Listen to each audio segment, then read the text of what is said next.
Welcome to Caffeine Confessionals. This is the Double Agents Episode 7 Recap Podcast. My name is Allan and Nikki. Here is my classy Canadian challenge fan host, Miss Nikki Sin. Hello, I'm back. I know the 1 week without me was a lot for some people, but don't worry, I'm here again. Wanted to give out a shout out to Luke. He does our thumbnails for the podcast episode recaps and filled in last week. He is a glorious man. He's very handsome. Just a great all around person. And shirtless, I hear. No, unfortunately, he did not do it shirtless, despite the demands of many, even though I did not ask him to. You should have given the people what they want. Oh, easily, yeah. On to the challenge. We had a good episode. Again, it's been a B- to B+ every episode this season, and I felt like it continued the trend again. I really liked this episode, especially like the farther it got towards the end of the episode, which makes it sound like I really wanted it to end. But this elimination, I was on the edge of my seat.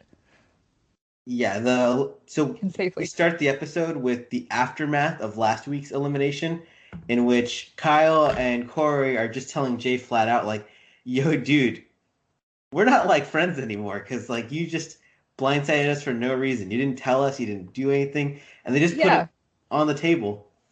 And Jay is almost surprised. It's like, no, it was but Theresa's the one that wanted to do it. It's like, yeah, but you went along with it.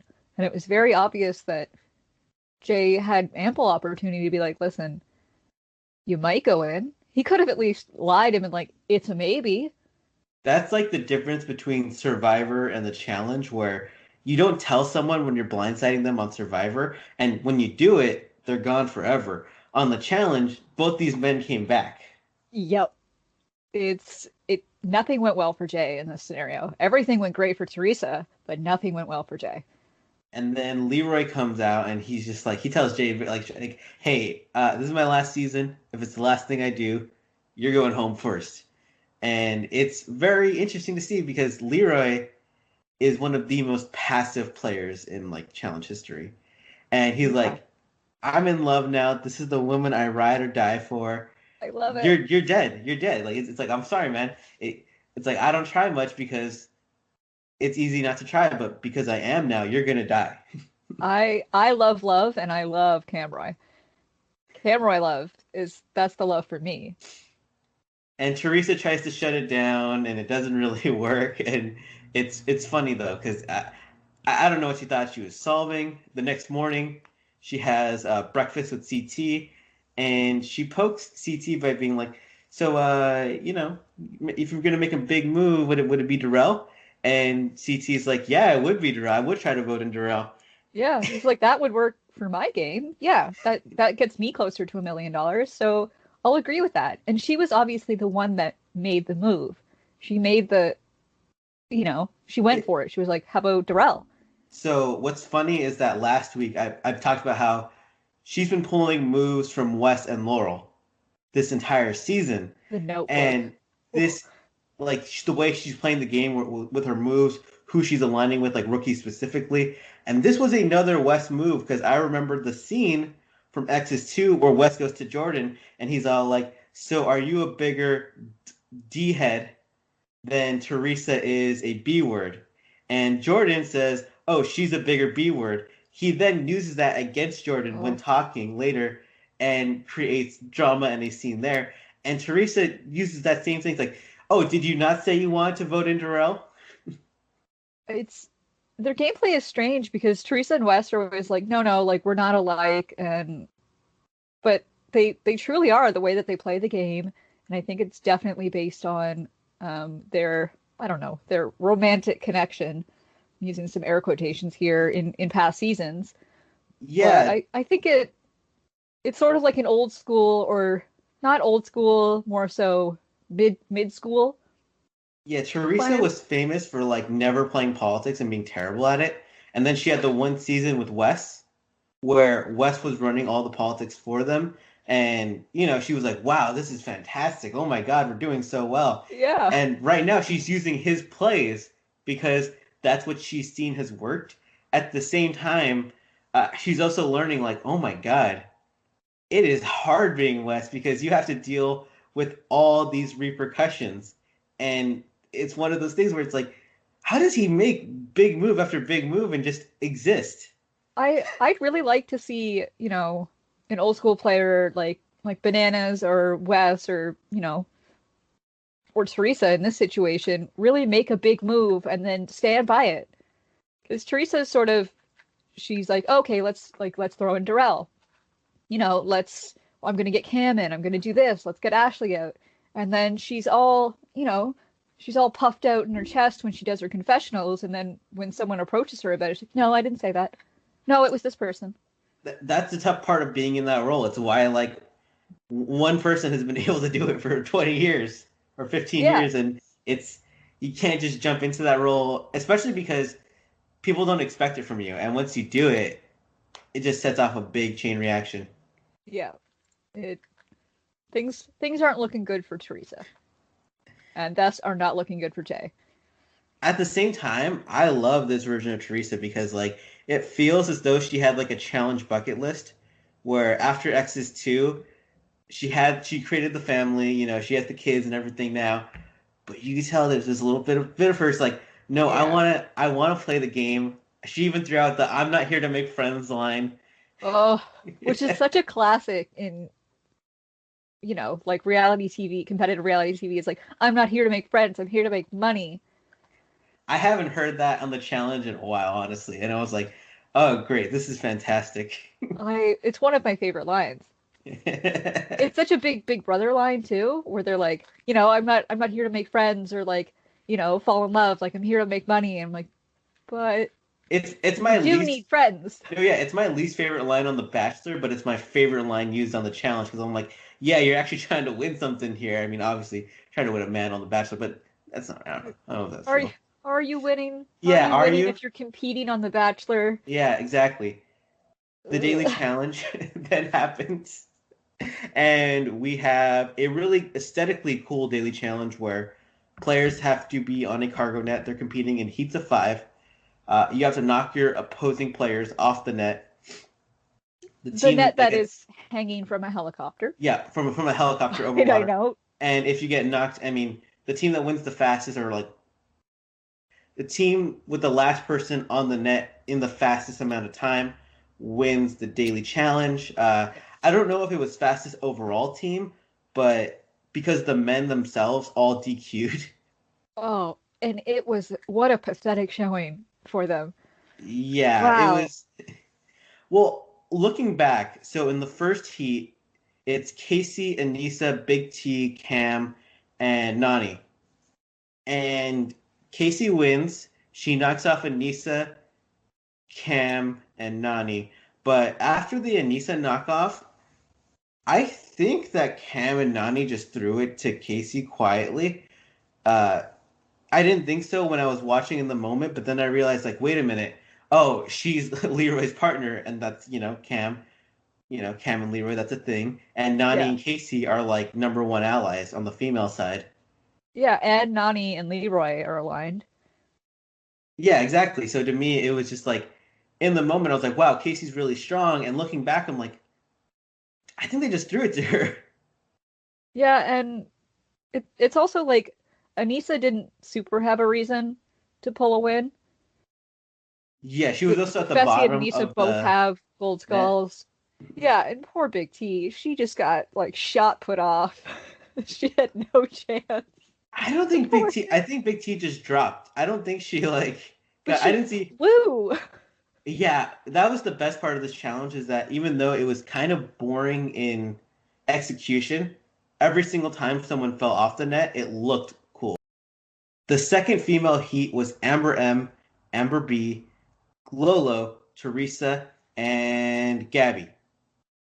In this heat, Teresa comes up with the plan like, hey, rookie gals, let's all throw it to me because there's a target on me, and I'm not going to put you in as the double agent.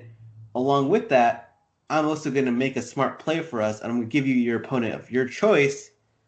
The rookie girls accept because they're like, well, that already means that we won't have to go up against Teresa, or we won't have to, you know, it helps our chances if someone that is our ally is the double agent. But Theresa doesn't discuss this plan once again with her partner Jay, who it does affect.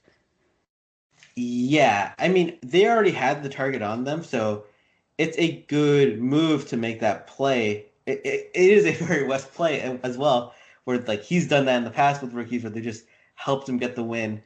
And then Amber B decides, I'm not going to throw it to you, which is smart considering they had the conversation earlier in the day. So Amber B, in some way, saved Darrell, even though She she still did. lost. Yeah, And that she got one. camera time. And she got camera time. She's on the show now.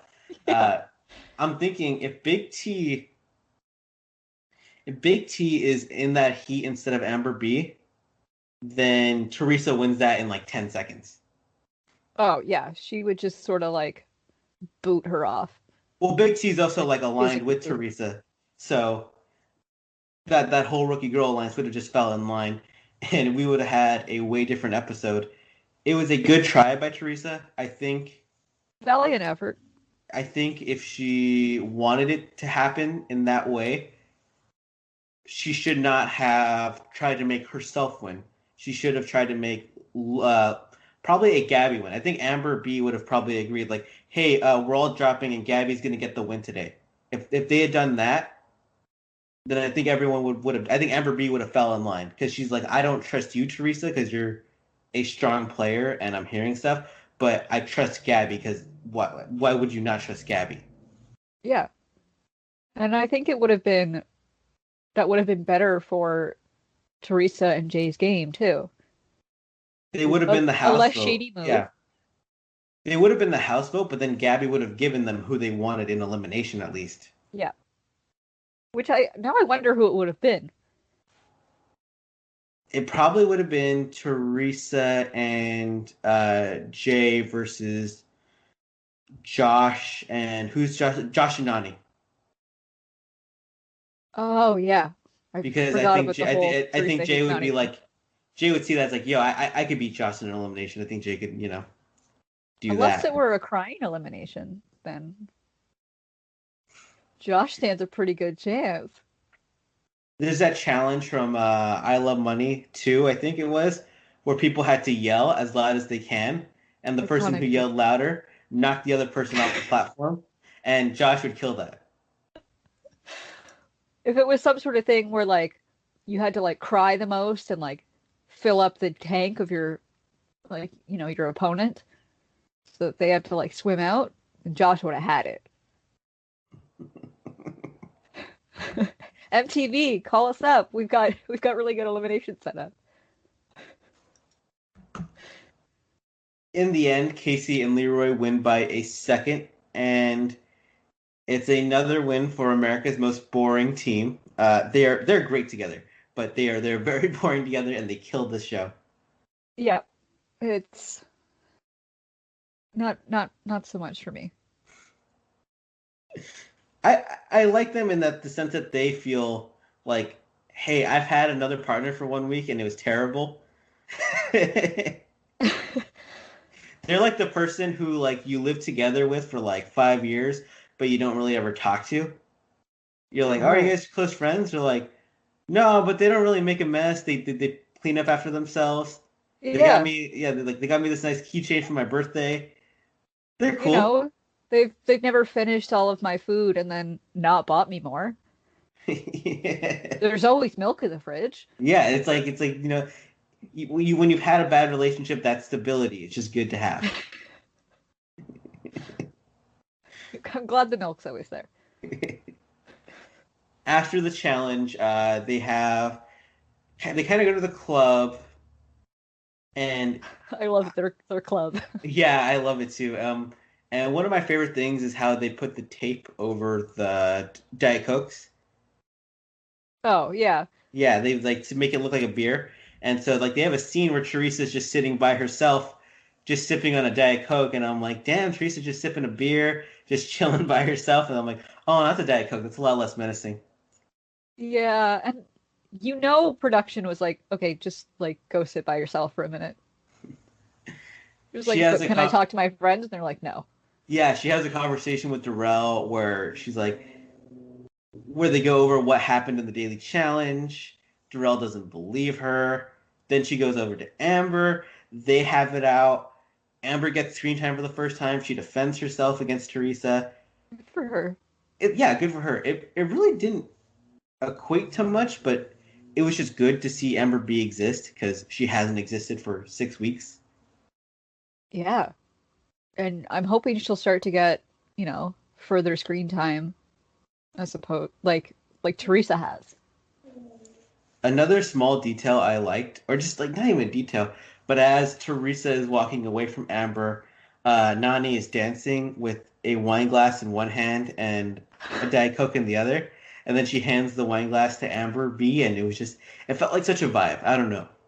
Queen Nani. It was also Nani's birthday this week. Happy birthday, Nani. As this is a Nani Stan account. Queen Nani. If Nani is still on TV in 8 weeks, then like her 10-year anniversary on the challenge or on MTV is coming up. The same goes for Leroy. I think the Real World Las Vegas debuted March 2011. Might be kind of cool for Leroy to bring Nani onto his YouTube show, his YouTube channel with Cam. That'd be kind of cool. Maybe get some other people from that season of the Real World, which was an iconic season. Let's get Mike on there. What's he up to? I mean, as of like a few years ago, him and Mike were still close. They still would talk every now and then. Their relationship's awesome. I think whose wedding did they all go to? Mike, was it Mike's wedding that they all went to? I think it was Mike's wedding. I remember there was a picture like 4 years ago where it was like Adam Royer, Nani, Cook were all in the picture together, and it was just wild to see them all together. I'm still gunning for a Paula and Mike for exes.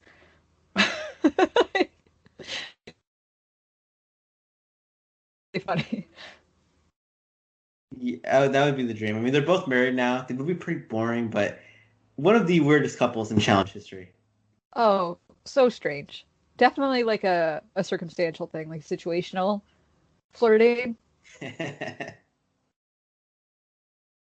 At the club, Devin, out of just pure boredom, decides just to like talk crap to Fessy. And like always. He's always like, heck with Big Brother. I love it. I love it this season because like he's just there's no reason to do it this episode, and he just starts poking at Fessy, just poking and poking and poking, and Fessy loses in my argument because like he wants to actually attack Devin,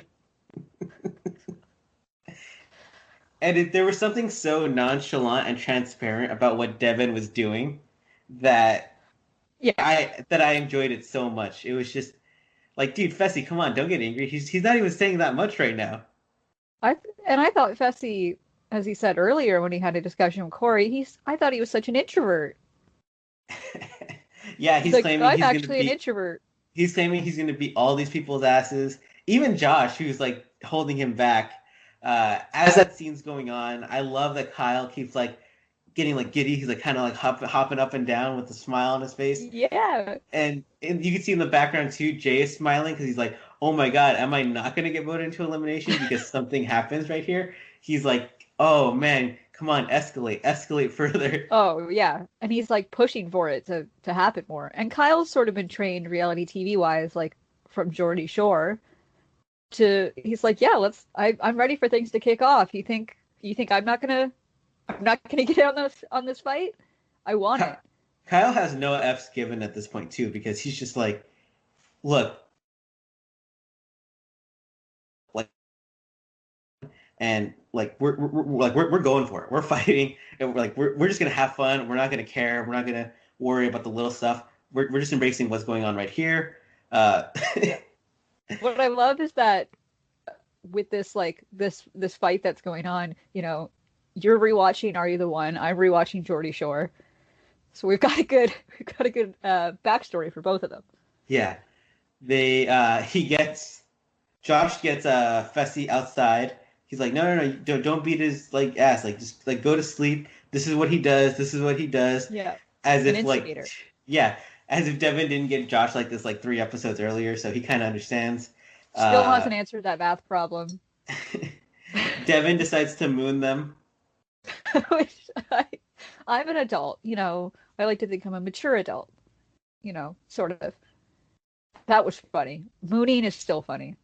Just Devin's face also the whole time through it, where he's just like, he really does not care. He also understands, like, oh my god, I could never beat Fessy in a pole wrestle or a final, but if he He punches calls me, himself a layup. yeah, he called himself a layup. It was fantastic. He's like, but if Fessy punches me, then he's out and I'm in. Yeah. But that's not really how it turned out. What's funny is that Josh comes back in the room and like him and Kyle throw a jab at Josh. Josh throws a glass of water at Devin from behind while his What a back is Bad turned. Girls Club move. And Josh is gunning for Bad Girls Club. I was real annoyed since it hit the camera. It was impeding my vision of the show. Yeah. I'm like, I'm trying to see what's going on, and Josh is like, nope. It hits Kyle, and Kyle is like upset. He's like, "Oh no! Like you can disrespect Devin, but you cannot disrespect me." Yeah. And he's like, what do I have to do with this? yeah, Josh calls him out. He's like, "Oh, I beat your like whatever," and I'm like, "Dude, I've seen Kyle fight on the Jersey Shore. I've seen him in headbangers. You don't want that smoke." No. And I don't think they understand like the temperaments of like the UK people. We've seen Bear kick off. I've seen a lot of casual fighting on those UK shows. Oh, and I love it. Like we saw Melissa go right for Cam. It's Josh should get turned inside out by Kyle. Like Kyle's ready to fight. Josh should get turned inside out by Melissa and Vienna. I'm calling it now. After Josh and Kyle get separated, Devin comes in real calm. He's like, "Hey, I want to have a civil conversation." Josh is not having it. He's like, "When I count to 3, you better be gone." And he counts to 3, and Devin's like, "Well, why would I leave? Because if I leave, that makes you look better." Because he was like, "Why would he leave?" It's true. Josh pushes him, and you could feel Devin also like throw himself back as he's pushed to make it look more violent. But like that's a solid move, and that's something that I feel like is brought more from the old school challenge episodes, where it's like they're like, "No, hit me. No, I want you to hit me. Yeah, hit me. You're just gonna get thrown off. Do it." A past winner whose name I don't want to state, but rhymes with Manila. She always used to pull moves like that. She's like, "No, hit me. Just hit me." yeah. It was just funny because like he tried to throw himself backwards even more to make it look more violent, and then there was a couch, and then there was a really comfy couch, and it was just like, oh, okay. It's a very like UK footballer move where they're like, "Whoa!" Yeah, I loved it too because, man, I wish there was like a table, like he fell into a table and like knocked over some glasses, and then maybe flipped the table over, and then it would have been like, oh, Josh, you're going home. I wanted that, and it's weird because I sort of expected security to like take Josh away for the night. You know how they'd like bring them off to like stay in a hotel away from everyone. Yeah, you gotta feel bad when someone throws a push like that, and security's like, they're okay. Yeah. Like, yeah, but I pushed him. You're like, yeah, but it's kind of like the paper cut of the shoving world. What's the Big Brother All Stars moment with James Ryan where Janelle rips the OTEV thing from his hand and he shows like his pinky with like the littlest like chip on his nail, and he's like, "This is assault." And it's assault from Janelle. I think not. After this night, I was actually really impressed that Devin apologized to Gabby because he's like, "Hey, I was just having fun last night. I'm sorry because you're not a bad person, and usually my partners are bad people, so I don't really care about doing this. But yeah, you're a good person, and I'm sorry." He would not have apologized to Tori. No, he'd gaslight Tori, being like, "Where was my partner supporting me?" Yeah, why didn't you push Josh? How come you didn't start fist fighting Nani? Like, at the same time, if Devin were to do that, Tori would be attacking him in that moment. So, yeah, Tori would have pushed Devin. It wouldn't have been Josh. Tori would have been like, send me home. So yeah, Let me go break up with Jordan so I can get with Fessy. Send me home. After Deliberation, Devin actually says like sorry to everyone in the house for being loud and stuff like that, and it's just so funny because Josh and Fessy don't apologize at all. They don't say anything. Josh wasn't like, hey, sorry that it got to a point where things got physical. Like, it shouldn't have got to that point. Devin keeps winning this season, and it's the most inexplicable thing ever. It's bizarre to me because you know, I've been very open about my opinions on him. They're not the most flattering. He's been not awesome this season, though. But he's bringing the good TV. Good TV, and also being a logical, reasonable person in most of them. It's very like 5 seasons, 10 seasons ago, Wes. Yeah, he's killing it right now. At the Deliberation itself, Theresa, she realizes, they're the biggest target in the house. She's like, well, it was CT who was going after Darrell. CT is like, well, that's true, but I'm going to vehemently deny it. And as I would too. I'd be like, no. Wasn't me. You're going to trust Theresa, the girl who's making all these blindsides? And he uses that against her. And it worked. They basically just both went for the Shaggy approach where they're like, well, it wasn't me. I'm like, yeah, but we heard you talking by the counter. And they're like, wasn't me. I do saw like you talking that. By the sofa. Wasn't me. I do like that Theresa was even like, I was wearing the Lululemon shirt, I was doing this, I was taking notes of it. That's some like real serial killer type stuff that doesn't yeah. Like there's something simultaneously so cool about it and also so like not like so sketchy about that.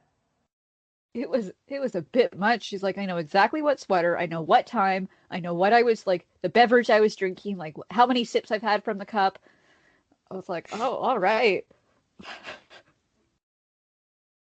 It's becomes a Devin, Gabby versus Theresa J vote, which isn't a good thing for them. The votes actually come out 12-7 in the favor of. Well, I guess not in the favor of. It makes Jay and Theresa the double agents, or the compromise agents, or whatever they call them. They have so many terms that were like, I don't know, the people going into elimination. Of the people that voted for them, the rookie girls turned on Theresa, and that's because they had to save one of their own, Gabby. Because, yeah. The people who didn't vote for Theresa and Jay were Fessy, because he hates Devin, Josh and Nani, because they hate Devin, Nam and Lolo, because Nam is apparently very close to Jay, apparently the best friends in the house, and Jay and Theresa missed all that. And Jay and Theresa themselves. I think the only way that they could have avoided being the house vote, either of them, was by getting together all the rookie girls and voting in Fessy and Anissa. All other options I tried to map out, and people are just too connected. They have too many friends. I don't think people want to face Fessy in elimination though, like the guys at least. So maybe they wouldn't have gone on with that plan. Other than that though, because it becomes Theresa versus the rookie girls, the rookie girls are obviously going to stay together versus the person who is adjacently aligned with them. Yeah. I guess I sort of thought there was maybe a chance that Gabby and Devin were going to go in. But then also a part of me was like, maybe they'll get voted in and then, Josh and Devin have to face the repercussions for their physical altercation. If you really want to call it that, their paper cut move. We found out after the fact that because of all the men who DQ'd in the daily challenge, which was everyone except for Michi, I think, because I think he just fell. Their votes were voided for the double agent stuff, and that didn't really matter at all. It actually made, I think, the vote more in favor of Jay and Theresa, if anything. I thought it was going to really affect it because the way that TJ announced it, because TJ was big mad about it, as he should be. After the daily challenge, he was like, "You guys suck." I thought it I thought it was real weird to do to the double agents because they thought that something would be completely different. I mean, why would you show them the screen with who the compromised agents are if you're just going to change it right there? I feel like the double agents this season as a whole have been just kind of, I don't know, not screwed over, but oh, TJ's not going to tell you whether it's a female or a male elimination. Oh, we might switch the compromised agents on you on the fly. Like, come on, dude. Like, let's give these winners something. Yeah, I really think that along with the double agents getting to see who voted for who, I think they should get to see whether or not it's a men's or women's elimination. And then they can choose whether or not to tell people that or to go in themselves. Agreed. It sort of lessens the chance of like someone wanting to go in if they're not sure if it's a men's or women's elimination. Like if your partner already has a gold skull, you're not going to want to go down there. It's been, I don't know, a season as a whole that doesn't really make sense at times, but it's still been No. entertaining. I feel like they're like really testing out all these different gameplays and all these different situations that they put them in. It's led to good television, but not in a good formatted way. It's very week to week. Yeah, I would like this if it was a different show. Do you know what I mean? Like if it wasn't the challenge and it was just some like other competition, Yeah, I if it think that it wasn't a would show play that out I was better. so invested in love, I'd be very cool Yeah, with this. it would be like a show that I would like a different show that I would watch. Yeah, I agree with that. I wouldn't be wearing the hoodie for it.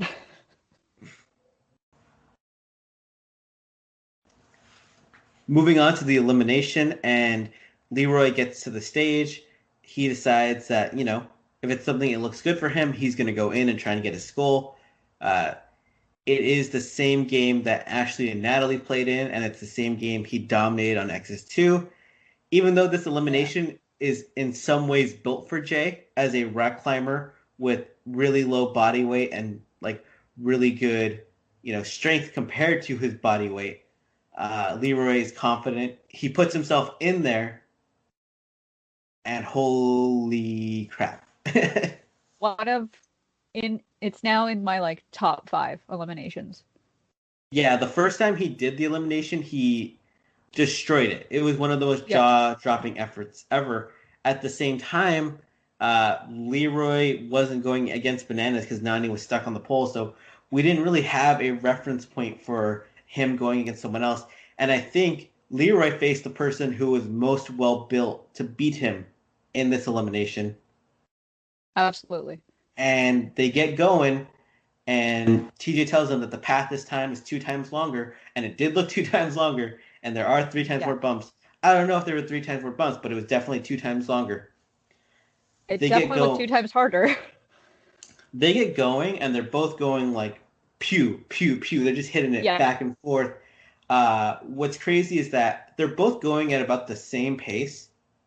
The only difference is that Leroy's getting like an extra 1 to 2 inches every pump, and then over time that adds up. I bet it does for Cam. Yeah, for sure. You can definitely tell, dude. This man, his stroke game is incredible, dude. He comes back. Oh, there was Uh, never any doubt.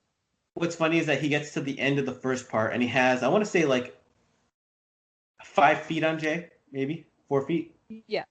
And then he goes backwards, and somehow he goes faster backwards. I didn't understand, like, because backwards is the harder part of that. I think. I don't know.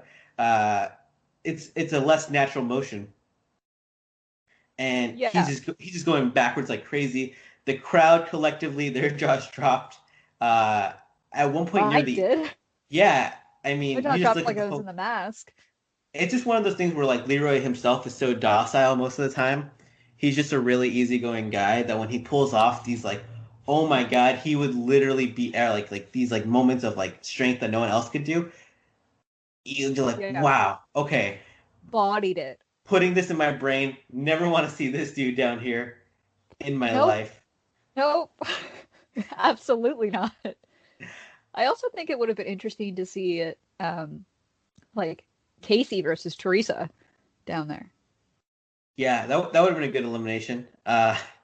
It I never even considered that till like right now until you said it. But yeah, that would have been a good elimination. I think Yeah. Casey probably would win because Casey has like more upper body strength and stuff like that.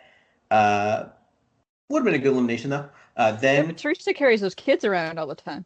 that's true. That upper body strength. Mom strength is powerful. Yeah. Not that I think, no offense, Mama Sin, but I don't really know if she could go down there and be Casey. The at the end though, like Leroy gets caught up at one point on a bump for it was probably only like 5 or 10 seconds because as we find out later on, Leroy completed the giant course in under a minute, which Yeah. is ridiculous because when the women went, insane. it felt like they were going for like, 20 minutes or something like that. Yeah. I wasn't super shocked that it was such a short elimination only because I sort of thought, given the amount of like drama that was shown this episode, I was like, I swear if I have to wait till next week for the elimination, because sometimes production does that where it's like they're like, here's a bunch of drama and a bunch of stuff that happens, and they're like, so wait till next week and then you'll see the elimination. I was like, ooh, don't make me. But then it was 1 minute. Yeah, and then so yeah, Leroy gets caught up at one point near the end, and in that moment we see Jay trucking, trying his best to catch up. Leroy keeps calm, gets over the hump, wins the elimination by about like 10, 15 feet, and it's still a good mark. I mean, Jay had a good loss because he was considering how fast Leroy was going, really good. But you could see Jay in his mind was like, I literally went as fast as I could. I never hit a bump. I was never impeded the entire time I went. And this guy beat me by like 10, 15 feet. I think it was also maybe a height advantage for Leroy.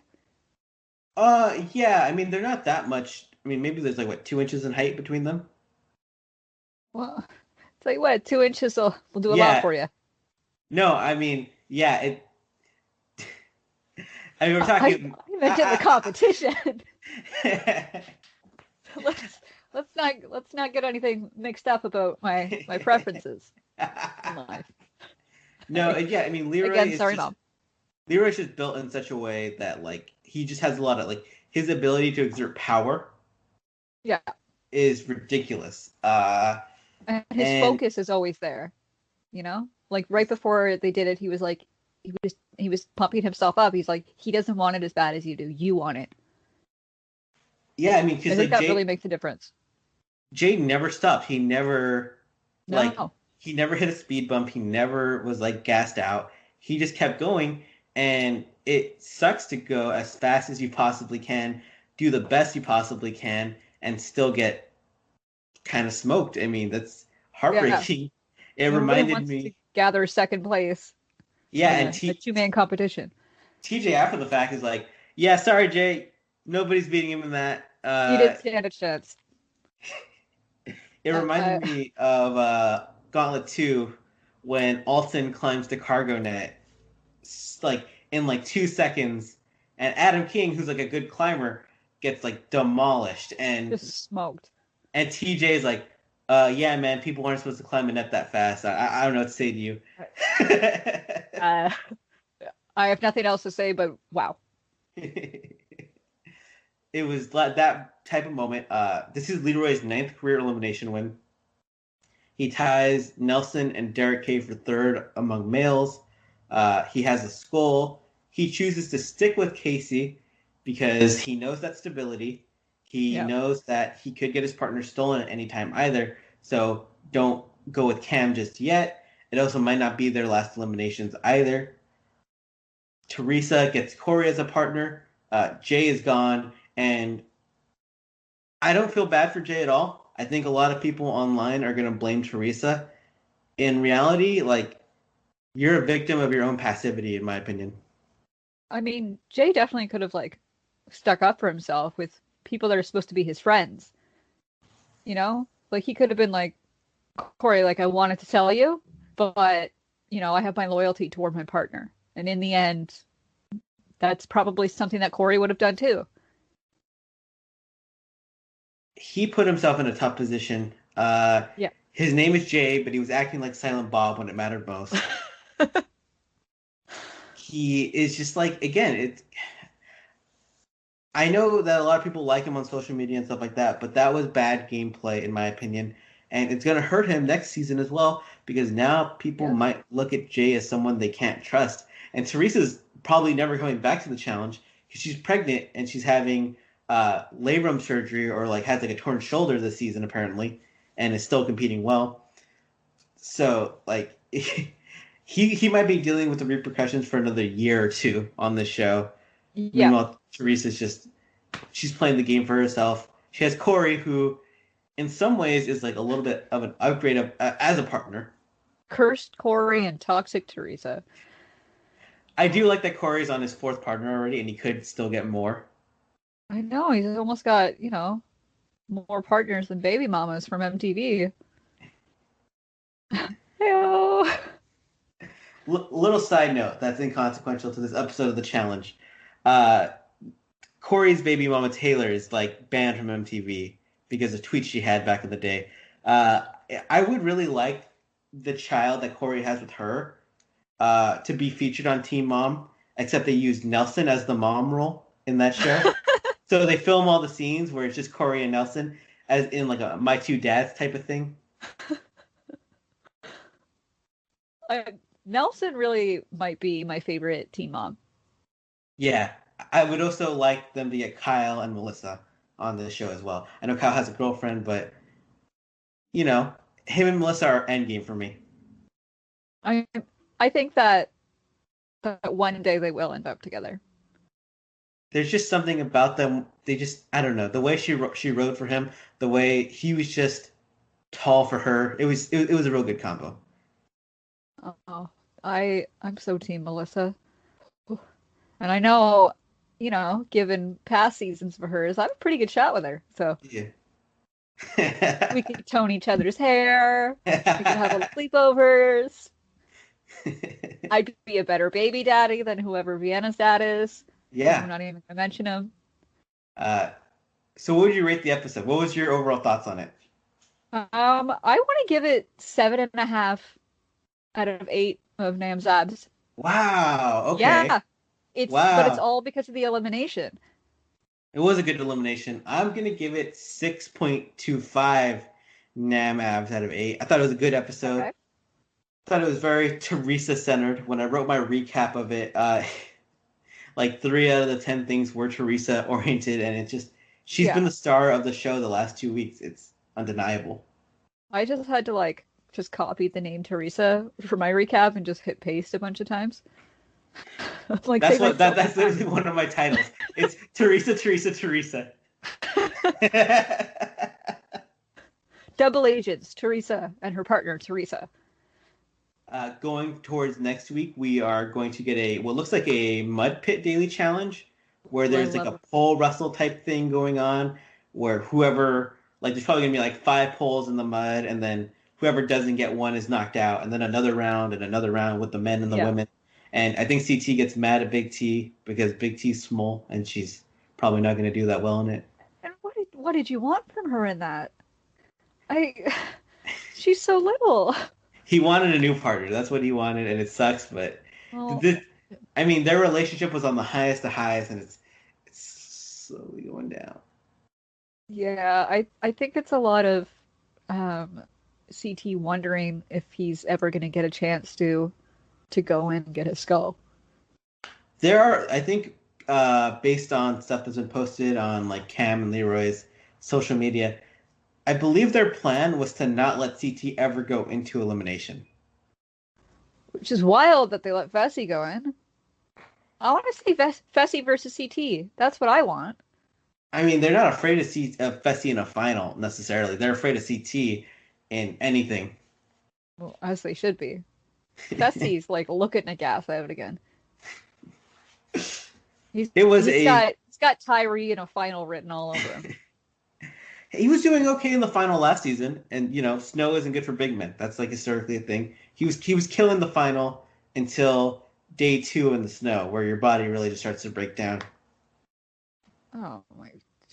Again, laughing in Canadian. Come on. I just did like several mile hikes in the snow. Canadians don't count. That's not a real thing. What do you mean? There was at least one Canadian on the challenge. War of the Worlds? One? Oh, Shailene. Okay. Yeah. I thought you were talking about Evan. I was like, oh, okay, yeah, there was a Canadian.